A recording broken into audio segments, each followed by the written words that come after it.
नमस्कार, स्वागत है आप सभी का देश देशांतर में। मैं हूं प्रीति सिंह। 7 अगस्त नेशनल हैंडलूम डे यानी राष्ट्रीय हथकरघा दिवस मनाया जा रहा है। इसे मनाने के पीछे विशेष महत्व है। केंद्र सरकार ने जुलाई 2015 में राष्ट्रीय हथकरघा दिवस की नींव रखी थी।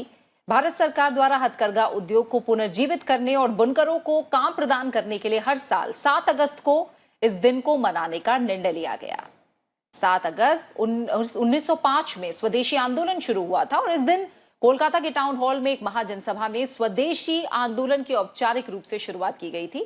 इसी की याद में हर वर्ष 7 अगस्त को राष्ट्रीय हथकरघा दिवस मनाया जाता है। प्रधानमंत्री नरेंद्र मोदी ने अगस्त 2015 में चेन्नई में कॉलेज ऑफ मद्रास के शताब्दी कॉरिडोर पर राष्ट्रीय हथकरघा दिवस का उद्घाटन किया था, जिसके बाद से अब ये हर साल मनाया जाता है। हैंडलूम उद्योग भारत की सांस्कृतिक विरासत के जरूरी भाग में से एक है और हथकरघा उद्योग प्राचीन काल से ही हाथ के कारीगरों की आजीविका प्रदान करता आया है। भारत में हथकरघा क्षेत्र समय के साथ सबसे महत्वपूर्ण कुटीर व्यापार के रूप में उभरा। इस दिवस को मनाने का उद्देश्य हथकरघा उद्योग और देश के सामाजिक आर्थिक योगदान में इसके महत्व के बारे में जागरूकता फैलाने के साथ ही हथकरघा को बढ़ावा देना और बुनकरों की आय को बढ़ाना है। हथकरघा उद्योग से निर्मित सामानों का विदेशों में भी खूब निर्यात किया जाता है और बड़ी संख्या में हथकरघा लोगों की आजीविका का साधन बना हुआ है। देश देशांतर में आज बात हमारे हथकरघा उद्योग की, अर्थव्यवस्था और रोजगार में इसके योगदान और बेहतरी के लिए उठाए जा रहे कदमों और इस उद्योग के सामने आ रही चुनौतियों की। और इस पर चर्चा के लिए मेरे साथ आज देश देशांतर में दो बेहद खास मेहमान जुड़ रहे हैं। मेरे साथ हैं Upendra Prasad Singh, secretary, ministry of textiles. साथ ही मेरे साथ है Sunil Sethi, chairman, fashion design council of India. आप दोनों मेहमानों का बहुत बहुत शुक्रिया मेरे साथ इस चर्चा में जुड़ने के लिए। उपेंद्र जी, आपसे पहले शुरुआत करूंगी। जैसा हम जानते हैं कि हथकरघा क्षेत्र जो है वो देश की सांस्कृतिक विरासत का एक बड़ा प्रतीक है और देश में आजीविका का भी एक ये महत्वपूर्ण स्रोत है। पिछले कुछ समय से लेकर अगर हम आज इसकी स्थिति की बात करें तो किस तरह के कदम और उनका किस तरह का असर, क्या स्थिति आज हम देखते हैं इस उद्योग की? Thank you very much. सबसे पहले तो मैं आज नेशनल हैंडलूम डे या राष्ट्रीय हथकरघा दिवस की सबको शुभकामनाएं आपके माध्यम से जितने लोग देख रहे हैं, जितने लोग सुन रहे हैं, उनको देना चाहूंगा। और आपकी बात का उत्तर देने से पहले मैं आज शुरुआत करना चाहूंगा उन चंद पंक्तियों से जो बुनकरों को समर्पित हैं और जो मेरी धर्मपत्नी ने आज इस खास दिवस के लिए लिखी है। बिल्कुल। करघा तकली और बिनाई है धागों में इतिहास रचाई, ख्वाबों को चूनर पहनाई, मानव को है लाज ओढ़ाई, तुम तानों बानों के जादूगर, धागों के मोहक बाजीगर, करघों पे बैठे कारीगर, नमन करें हम सब मिलकर। तो ये चंद पंक्तियां डेडिकेटेड हैं जो हमारे व्यूअर्स हैं। जैसा कि आपने कहा कि खुद ही आपने बताया कि जो ये हैंडलूम है, ये हैंडलूम एक तरफ तो 35 लाख से ज्यादा जो व्यूअर्स फैमिलीज हैं उनके लिए एक लाइवलीहुड का साधन है। एट द सेम टाइम जो हमारी इतनी बड़ी सांस्कृतिक विरासत रही है हैंडलूम की, जिसकी चर्चा आज नहीं सदियों से होती आई है, तो वो विरासत के हिसाब से भी महत्व है। तो हमें इस हैंडलूम सेक्टर को बढ़ावा देना है क्योंकि हमें अपनी जो ये अमूल्य धरोहर है, जो विरासत है, इसे भी बचाए रखना है और साथ में इतने सारे 35 लाख से ज्यादा परिवार जो इस पे डिपेंडेंट है आजीविका के लिए, उनकी भी रोजी रोटी कैसे चलती रहे, उनकी भी प्रगति उन्नति कैसे हो, उस पर काम करना है। और इसके लिए हमारे मंत्रालय के द्वारा, हमारे मंत्रालय में सबसे पहले तो मैं ये बताना चाहूंगा कि एक अलग से डायरेक्टरेट जो है उसको कहलाया जाता है DC handloom, development commissioner of handloom. ये डेडिकेटेड है। उसके अलावा हमारे फील्ड में भी यूनिट्स हैं, जैसे हमारे पूरे देश में 28 वीवर सर्विंग सेंटर्स काम कर रहे हैं। इसमें हम कई तरह के प्रोग्राम्स लेते हैं, बट मेनली मैं कहना चाहूंगा कि 3-4 चीजें हैं जो आजकल बुनकरों के लिए सबसे आवश्यक चीजें होती है। पहली चीज है कि रॉ मटेरियल की अवेलेबिलिटी। जो उनका रॉ मटेरियल है वो बेसिकली जो यार्न होता है जिससे वो अपनी वीविंग करते हैं। अब हमारे देश में दिक्कत ये है कि यार्न का प्रोडक्शन कहीं और होता है, वीविंग कहीं और होती है, प्रोसेसिंग कहीं और होती है, गारमेंटिंग कहीं और होती है। जैसे सबसे ज्यादा वीवर्स जो आज के दिन में हमारे देश में है वो आसाम में है। टोटल जो 35 लाख वीवर्स हैं उसमें से आधे वीवर्स जो है वो केवल नॉर्थ ईस्ट में है, लेकिन नॉर्थ ईस्ट में कोई स्पिनिंग नहीं होती है। तो कैसे उनको रॉ मटेरियल उपलब्ध कराया जाए सही मूल्य पे, अच्छी क्वालिटी का उनके पास में, तो उसके लिए हमारे पास एक यार्न सप्लाई स्कीम है। दूसरी चीज, हमारा एक ऑमनिबस प्रोग्राम है, नेशनल हैंडलूम डेवलपमेंट प्रोग्राम। उसके अंतर्गत कई चीजें हैं। पहला तो ये होता है कि जो हैंडलूम है, वो हैंडलूम कई जगह बहुत पुराने हैं, ट्रेडिशनल हैं, उनकी आउटपुट कम है, उनकी प्रोडक्टिविटी कम है, तो कैसे हैंडलूम, बेटर हैंडलूम उनको उपलब्ध कराया जा सके। उसके लिए जो बाकी इंफ्रास्ट्रक्चर की जरूरत होती है, जहाँ पे वर्कशेड, जहाँ पे वो बुनाई करते हैं, कई बार वर्कशेड में बिजली या सोलर लाइट की व्यवस्था नहीं होती है, कई जगहों पे कुछ कॉमन फैसिलिटी सेंटर बनाने की आवश्यकता होती है, कहीं कहीं पे डाइंग की बनाने की जरूरत होती है, तो ये भी हम नेशनल हैंडलूम डेवलपमेंट प्रोग्राम के अंदर उपलब्ध कराने की कोशिश करते हैं। तीसरी चीज रही कि जो आज के दिन में क्या हो रहा है कि हम तो ट्रेडिशनली हमारे कारीगर बहुत अच्छे हैं, लेकिन समय के साथ कई बार ट्रेंड्स चेंज होते हैं, फैशन चेंज होता है, लोगों की पसंद चेंज होती है, तो उसके अनुसार वो अपने प्रोडक्ट को कैसे मॉडिफाई करें, डिजाइन डेवलपमेंट क्या करें, प्रोडक्ट डेवलपमेंट क्या करें, तो इसके लिए भी हम मदद करते हैं। जैसे हमारा ब्लॉक लेवल क्लस्टर है, उसमें एक हम इनको डिजाइनर की सुविधा उपलब्ध कराते हैं, या जो हमारे 17 निफ्ट्स हैं कंट्री में, उनके साथ हम क्लस्टर को जोड़ते हैं कि निफ्ट की जो एक्सपर्टाइज है वो उन तक कैसे पहुंचे। कुछ और भी प्राइवेट डिजाइनर्स हैं, बुटीक हाउसेज हैं, जिनसे हमने एमओयू किए हैं कि उनकी सुविधाएं भी हम प्रदान करने की कोशिश कर रहे हैं। और एक चौथी चीज जो बहुत महत्वपूर्ण है, वो है कि जो उत्पाद होते हैं इतने उच्च कोटि के, जो हमारे वीवर्स प्रोडक्ट पैदा करते हैं, इनका सही मूल्य उनको कैसे मिले, सही मार्केट कैसे मिले। तो ट्रेडिशनली तो यही होता था कि हमारे एक्सपोज हैं, जैसे दिल्ली में भी दिल्ली हाट है, तरह तरह के एक्सपो, मार्ट, एग्जीबिशंस, इनके द्वारा ही ज्यादा सेल किया जाता था। लेकिन अब चीजें बदल रही हैं। आपको पता ही है कि अब ई कॉमर्स प्लेटफॉर्म जो है एक बहुत इंपॉर्टेंट प्लेटफॉर्म हो गया है। तो हम कोशिश कर रहे हैं कि हमारे जो व्यूवर्स हैं वो कैसे डायरेक्टली, एक तो जो कमर्शियल प्लेटफॉर्म्स हैं, अमेजन टाइप के, मिंत्रा टाइप के प्लेटफॉर्म, वहां भी जाएं, लेकिन साथ में करीब हमने 1.5 लाख व्यूवर्स को अपना जो जेम पोर्टल है उसपे किया है। और एक हम पोर्टल का विकास अभी कर रहे हैं, बोथ हैंडीक्राफ्ट एंड हैंडलूम के लिए डेडिकेटेड एक पोर्टल रहेगा। तो ये कोशिश की जा रही है मार्केटिंग की भी। तो मेरा ये कहना है कि right from raw material availability से लेके infrastructure, product development and design and marketing, इन सबको हम कोशिश कर रहे हैं कि जो हमारे व्यूवर्स हैं, वैसे उनमें हुनर बहुत है, लेकिन उनको हुनर को तराशने की जरूरत है, उनकी आवश्यकताएं हैं, उनको कैसे पूर्ण किया जाए, इसके लिए मिनिस्ट्री काम कर रहा है। सुनील सेठी सर, अभी उपेंद्र जी ने हमें तमाम बड़ी बातें हथकरघा और इस उद्योग से जुड़ी हुई बताई हैं।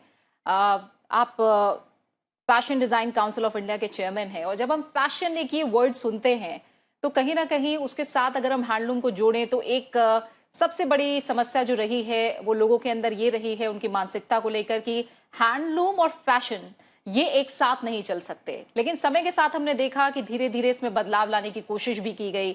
आज अगर हम फैशन और हैंडलूम को मिलाकर बात करें तो स्थिति आपको क्या दिखती है? तो मेरे विचार में, जैसे आज 7 अगस्त को कह रहे हैं नेशनल हैंडलूम डे, मैं पहले तो ये बोलना चाहता हूं कि सिर्फ ये एक दिन की सेलिब्रेशन नहीं है। चाहे आप एक हैंडलूम वीक कर लीजिए या हैंडलूम मंथ कर लीजिए, as not only as a fashion के साथ जो जुड़ा हुआ हूं, पर मैं सोचता हूं कि हैंडलूम एक धारणा है, it is a way of life. इसीलिए आज का दिन तो सिंबॉलिक है कि हम उसको मनाते हैं हैंडलूम डे को, पर मेरे विचार में जिस तरह जो हमारे टेक्सटाइल मिनिस्ट्री ने जिस तरह इसको किया है कि हम सालों साल से हैंडलूम पे बहुत स्पेशल, एक बहुत ज्यादा कॉन्सेंट्रेशन। आप कह रहे हैं कि हैंडलूम और फैशन साथ नहीं जुड़ता, तो आपको बताऊं कि जब जितने भी बच्चे कॉलेजों में पढ़ रहे हैं और अपना फैशन की एजुकेशन ले रहे हैं, सबसे पहले उन्हें यह सिखाया जाता है कि हैंडलूम का क्या महत्व है। लिफ्ट से अगर आप जुड़े तो 3-3 हफ्ते के लिए बच्चों को अलग अलग क्लस्टर्स में भेजा जाता है, जो कि डीसी हैंडलूम के अंडर होते हैं। 21 दिन, 15 से 21 दिन वो वहां रहते हैं और सीखते हैं। तो जब वो ग्रेजुएशन करते हैं तो उनका सबसे पहले प्रोजेक्ट ही हैंडलूम का होता है। तो ये एक धारणा है, क्योंकि आप बड़े बड़े ब्रांड देखती हैं, आपको शायद कई लोगों को ये धारणा है कि फैशन और हैंडलूम जुड़ नहीं सकता, पर हमारे फैशन वीक में भी है, हर बार कम से कम 10 शो या एक पूरा दिन सिर्फ हैंडलूम और सस्टेनेबल डे के लिए दिया जाता है। नहीं नहीं और सेठी हमारे सर, आप पास सही कह रहे हैं। आपने अब मैं आपसे थोड़ा सा समझना चाह रही थी। पहली बात तो मेरी जी मानसिकता ये नहीं है कि हैंडलूम और फैशन साथ नहीं चल सकते। दूसरी बात यह है, मैं आम लोगों की मानसिकता की बात कर रही हूँ। जो छात्र आ रहे हैं, मैं थोड़ा सा समझना चाह रही हूँ कि क्या उनकी मानसिकता में बदलाव आया है। हम ठीक है, हम कोर्स के दौरान उन्हें कह रहे हैं कि पहले आपको प्रोजेक्ट ऐसे स्टार्ट करना पड़ेगा, ये चीजें हैं जो हैंडलूम से जुड़ी करनी पड़ेंगी, लेकिन क्या आज के युवाओं की मानसिकता में, उनकी पसंद में वो बदलाव दिख रहा है? कहीं ऐसा तो नहीं कि उन पर थोपा जा रहा है? क्या उनकी मानसिकता बदली है हैंडलूम को लेकर?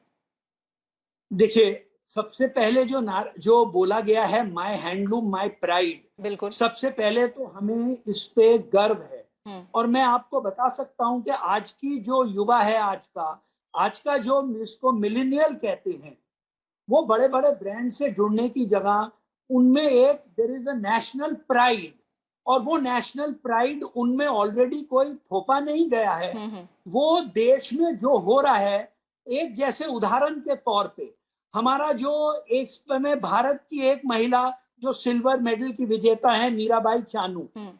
जिसके लिए सारा देश उसको बैक कर रहा था, सपोर्ट कर रहा था, अगर वो भी आकर एक ट्वीट डालती हैं और दिखाती हैं कि मैं हैंडलूम ही, जहां पर वो एक एक पूरा एक चरखे के आगे, एक लूम के आगे बैठी हुई हैं, और वो बोलती हैं, सब लोगों से उम्मीद लगाती हैं कि वो हैंडलूम पहने, तो मेरे हिसाब से आज की जनता, आज का युवा ऐसे देश के जो हीरोज हैं उनके साथ जुड़ा हुआ है। हम्म।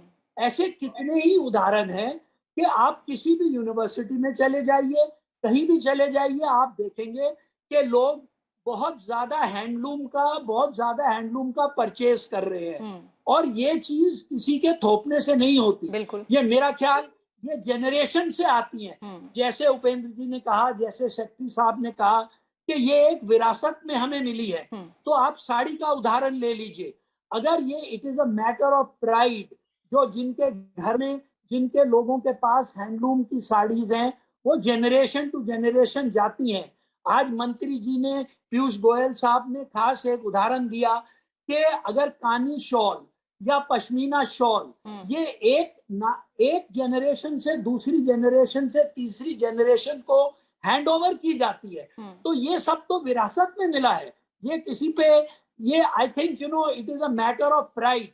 और जब से वोकल फॉर लोकल शुरू हुआ है, ये और ज्यादा सारे युवक उससे और गिरे हुए हैं। देश में जितने हमारे पास डिजाइन सोर्स हैं, डिजाइन सेंटर्स खोले गए हैं, ज्यादा से ज्यादा उसमें युवा ही जुड़े हुए हैं।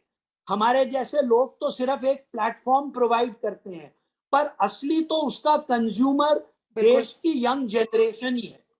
तो मेरे हिसाब से ये चीज it's a matter of pride, और ये माय हैंडलूम माय प्राइड जैसा जो संदेश गया है, इससे और भी ज्यादा लोग जुड़ेंगे। बिल्कुल। उपेंद्र जी, माय हैंडलूम माय प्राइड, जाहिर तौर पर बहुत बड़ी संख्या में ऐसे लोग हैं जो हैंडलूम के उत्पाद को एक तरह से मैं कहूँ कि अपनी रोजाना की जिंदगी का उनका एक अहम हिस्सा है, और वो चाहते भी हैं कि हथकरघा जो है वो उनकी जिंदगी में शामिल रहे किसी न किसी रूप में। लेकिन बड़ी बात यह है कि जिस तरह से अभी सेठी सर ने कहा कि बाजार कैसे उपलब्ध होगा, और जब मान लीजिए कोई चाह रख भी रहा है तो उसे सबसे पहले उसकी पहुंच में वो चीज आसानी से होनी चाहिए। यानी मान लीजिए अगर उसका इलाका है तो उसके इलाके में हथकरघा से जुड़े जो सामान है, उससे जुड़े जो उत्पाद हैं, उससे जुड़े जो वस्त्र है, वो आसानी से उपलब्ध होने चाहिए। क्या ये भी एक अहम पहलू रहा है, और इस दिशा में क्या किया जा रहा है?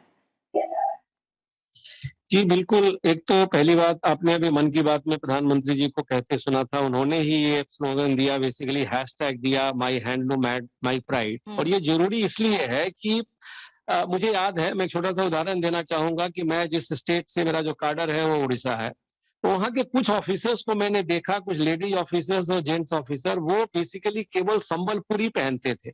तो मैंने जानने की कोशिश की कि ये संबलपुरी का शर्ट भी पहनते हैं, संबलपुरी साड़ी भी पहनी जाती है, संबलपुरी का जो हैंडलूम है उसी के ड्रेस मटेरियल भी होते हैं।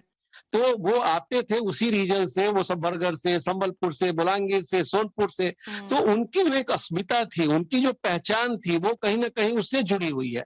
तो ये बहुत जरूरी है कि हम इस बात पे गर्व करें कि नहीं भाई, हमारा देश आज से नहीं, सदियों से हमारा देश हैंडलूम में बहुत अग्रणी रहा है। और हम अच्छे अच्छे प्रोडक्ट्स जो हैं वो बनाते आए हैं।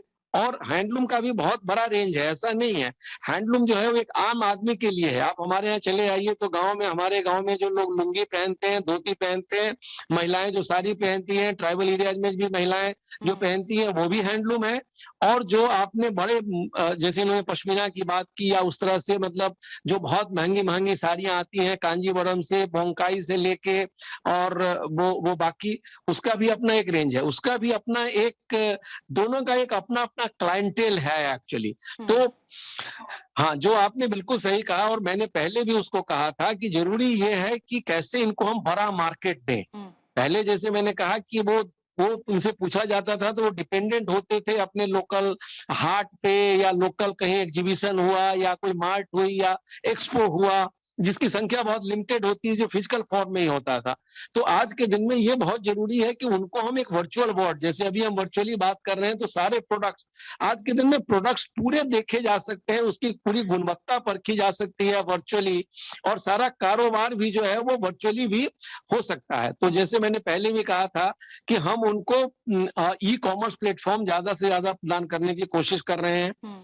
बुनकरों को हम संगठित भी कर रहे हैं, और इसके लिए हमने करीब 125 से ज्यादा बुनकरों की वो जो प्रोड्यूसर्स कंपनीज होती है, क्योंकि उसमें कोऑपरेटिव्स या प्रोड्यूसर्स कंपनी होंगी तो उसमें एक ताकत होगी, एक मिनिमम जो हमारा जो जितना प्रोडक्ट हो, जो स्ट्रेंथ होती है, तो उसके लिए भी कोशिश की जा रही है। और जैसा कि अभी सुनील सेठी जी ने कहा, जैसे आपने कहा कि हमारे, पहले मैंने कहा था कि हमारे जो 17 निफ्ट्स हैं, और ये सारे के सारे निफ्ट्स जो हैं वो नॉट ओनली एक क्लस्टर डेवलपमेंट क्लस्टर को एडॉप्ट करते हैं, बुनकर भी वहां जाते हैं, और ये लोग भी बुनकर के क्लस्टर्स में जाते हैं, सो दैट कि बुनकर भी आज के दिन में अपडेटेड रहें कि क्या आज के लोगों की पसंद क्या है, कैसे चेंज हो रही है, क्योंकि हमारे सारे तरह के जो पसंद है उनको हमें केटर करने की जरूरत है। तो ये बात सही है कि मार्केटिंग प्लेटफॉर्म देना एक बहुत ही जरूरी है, राइट। जैसा मैंने पहले भी कहा था कि रॉ मटेरियल अवेलेबल कराना, इंफ्रास्ट्रक्चर अवेलेबल कराना, अच्छे उनको डिजाइनर्स देना, प्रोडक्ट डेवलपमेंट करना, एंड फाइनली उनको मार्केट केवल इंडिया में नहीं, जैसे आज ही मंत्री जी जो मुख्य आज कार्यक्रम था अशोका में, वहां पे मंत्री जी ने 2 टारगेट आज दिए हम लोगों को कि आज के दिन में अगर 60,000 करोड़ के आसपास का हैंडलूम का प्रोडक्शन होता है तो कैसे ये अगले 3 साल में डबल हो। उन्होंने 1,25,000 करोड़ के उत्पादन की बात की। वैसे ही अभी हमारा एक्सपोर्ट्स भी होता है, एक्सपोर्ट्स अभी बड़ा लिमिटेड है एक्चुअली, करीब 2,500 करोड़ के आसपास ही पिछले 5 सालों से स्टैग्नेंट हैंडलूम है।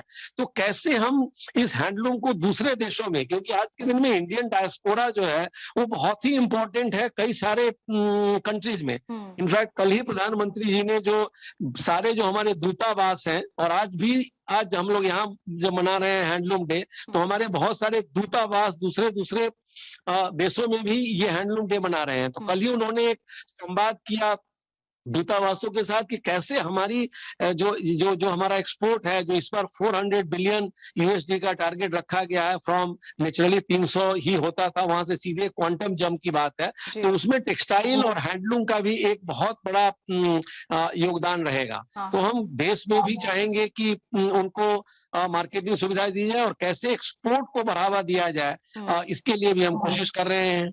ठीक है सेठी सर, 2 बातें जो और जहन में आती हैं, क्योंकि हम जानते हैं कि लगातार सरकार की तरफ से कोशिश की जा रही है कि जो बुनकर हैं, जो हथकरघा उद्योग है, उसे और मजबूती समय के साथ दी जाए, बुनकरों की जो हालत है वो समय के साथ और मजबूत हो, स्थिति बेहतर हो। लगातार इसके लिए कोशिशें हो रही हैं, उसके परिणाम भी हमें दिख रहे हैं। लेकिन जब हम ग्लोबल डिमांड की बात करते हैं या फिर हम प्राइसिंग की बात करते हैं, क्योंकि ये तभी हो सकता है जब हर व्यक्ति का रुझान हैंडलूम की तरफ हो और वो ज्यादा से ज्यादा उसका इस्तेमाल करे, तभी एक बहुत बड़ा बूस्ट इस उद्योग में आ सकता है। तो प्राइसिंग को लेकर कि वो हर एक की रीच में हो, जब हम हैंडलूम की बात करें तो हमेशा महंगाई ना हो, और दूसरा ग्लोबल डिमांड की जब हम बात करते हैं तो इसमें क्या आप किस तरह का सुधार देख रहे हैं? हाल फिलहाल क्या स्थिति है?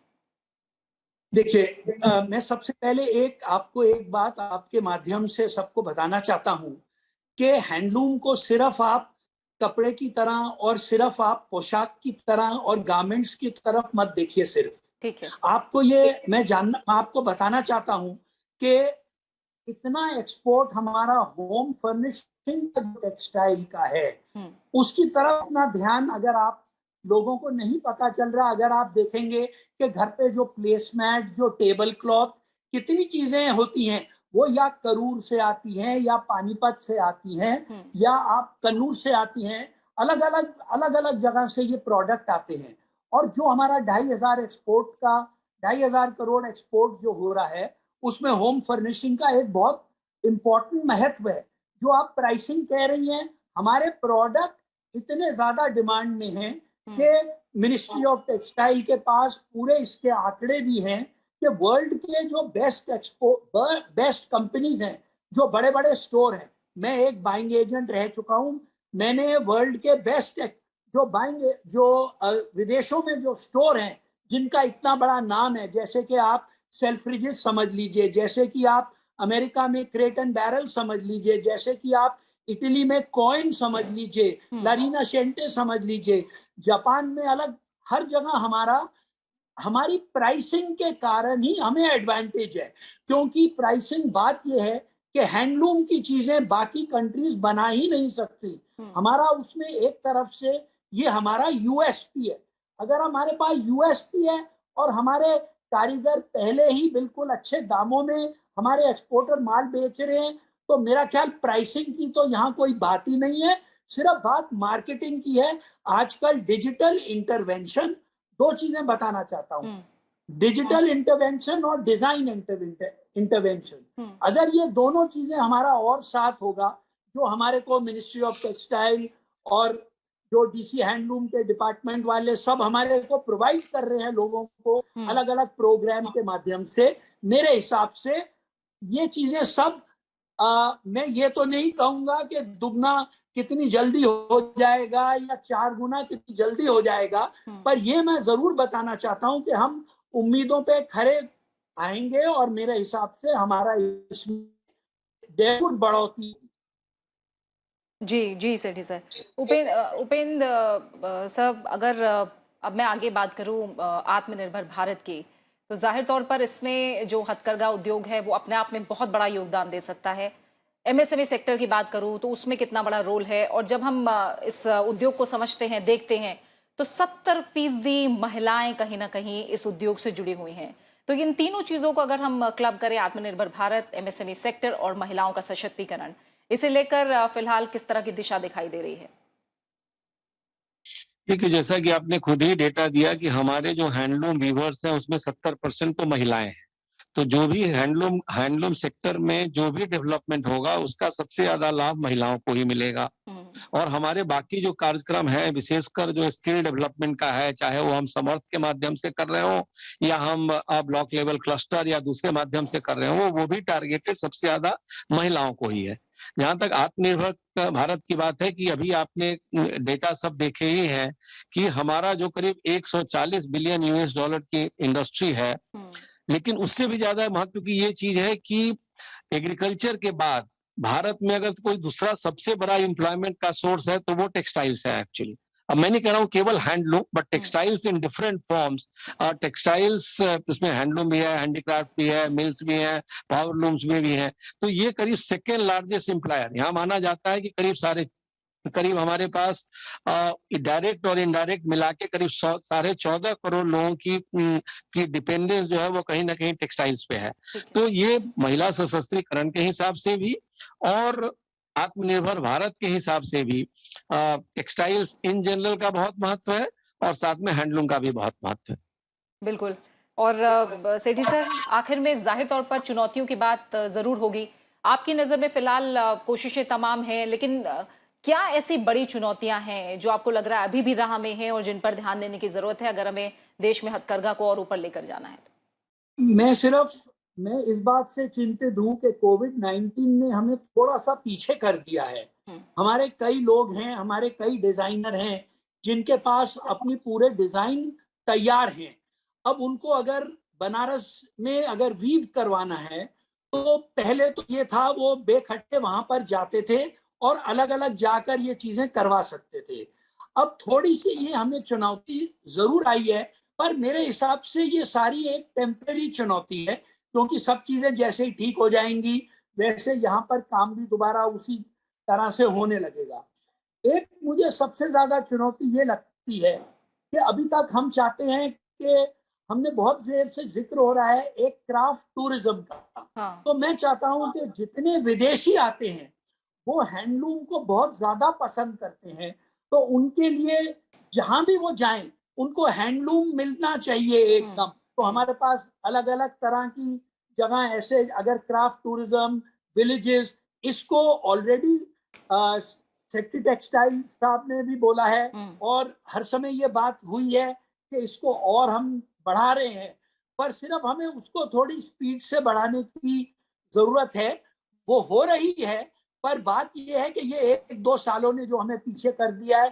तो सबसे बड़ी चुनौती तो ये बहाने के लिए नहीं कहा, कोविड-19 से कुछ जो बिल्डिंग की कंस्ट्रक्शन थी, कुछ जो लोगों को एम्प्लॉय करना था, थोड़ा हम पीछे हो गए। ठीक पर है। मेरे हिसाब से हमारी जो जितना हमारे विचारों में हम कोई चुनौती इसको समझ नहीं रहे, क्योंकि जब हम एक चीज को दिल से जोड़ते हैं, जब हम माय हैंडलूम माय प्राइड कहते हैं, जिस चीज के लिए हमें प्राइड है, तो उसके लिए चुनौती होना मैं नहीं कुछ समझता। ठीक है। मेरे से ज्यादा सेक्रेटरी साहब और बता सकते हैं, क्योंकि ठीक है। मैं तो एक पूरे व्हील में एक छोटा क्लॉक ठीक हूँ। है। ठीक है उनके उपेंद्र जी। पास इतने लोग और इतने महकमे हैं और इतने बिल्कुल। डिपार्टमेंट बिल्कुल हैं। उनका भी रिएक्शन हम लेंगे। बताइए। उपेंद्र जी, चैलेंजेस को लेकर, चुनौतियों को लेकर जब हम बात कर रहे हैं तो उसमें फिलहाल आपको क्या लग रहा है, क्या बड़ी चुनौतियां सामने हैं और उसके लिए क्या कदम उठाए जा रहे हैं, बहुत संक्षेप में अगर आप हमें बताएं।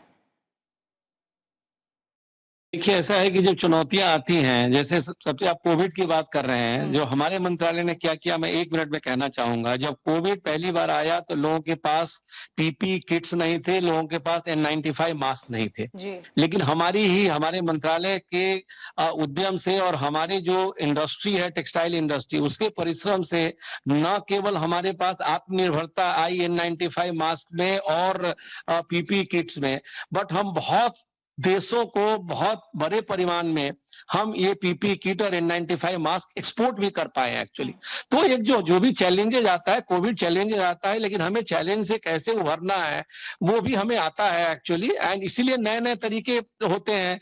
अभी अगर ऐसा नहीं होता, कोविड जैसी स्थिति नहीं होती, तो हम आपके साथ स्टूडियो में बैठे ये बातें कर सकते थे। आज हम टेक्नोलॉजी के माध्यम से बातें कर रहे हैं। तो वैसा ही हमने, जो इन्होंने बड़ा अच्छा कहा कि जो एक डिजाइन इंटरवेंशन और डिजिटल इंटरवेंशन, तो ऐसे डिजिटल इंटरवेंशन से करके जो हमें कुछ दिक्कतें आई हैं उनका हम सामना कर रहे हैं। लेकिन एक बात मैं खाली लास्ट में कहना ये चाहूंगा, जो अभी सुनील सेठी जी बता रहे थे कि इन्होंने बताई कि हमने करीब कंट्री में 11 क्राफ्ट्स हैंडलूम विलेजेस लिए हैं। हाँ। ऐसे विलेजेस जो कि जहां पे पर्यटक काफी आते हैं। आज एक ऐसे विलेज को दिखाया भी गया था मंत्री जी के प्रोग्राम में, जो काजीरंगा के पास है। तो जहां जहां विदेशी और देसी दोनों पर्यटक जाते हैं, वो देखें कि एक हैंडलूम बनता कैसे है, एक कोई आप जो एक क्राफ्ट बनता है वो बनता कैसे है, उस पे वो चाहे तो अपना हैंड भी ट्राई कर सकता है कि मैं भी बना के देखूं कैसा है। एक बार उसे वो देखेंगे तो फिर उनके जहन में ये बात रहेगी कि नहीं भाई,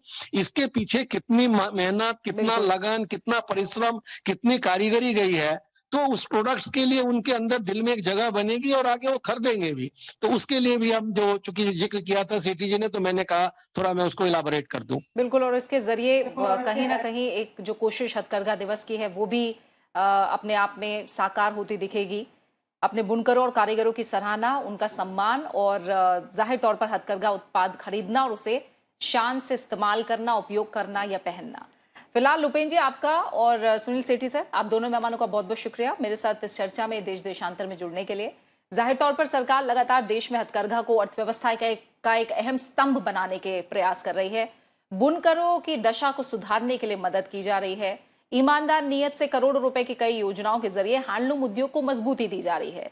लेकिन अभी भी चुनौतियां बड़ी हैं। हर आम जन और आधुनिक समय के साथ हथकरघा को पसंद में बनाए रखना और हर छोटी बड़ी योजना को जमीन पर सही अमली जामा पहनाना और हर एक बुनकर के हाथ तक इस योजना को पहुंचाना, इसे सुनिश्चित करना बेहद जरूरी है, जिसमें हर स्तर पर समन्वय और सहयोग की जरूरत है।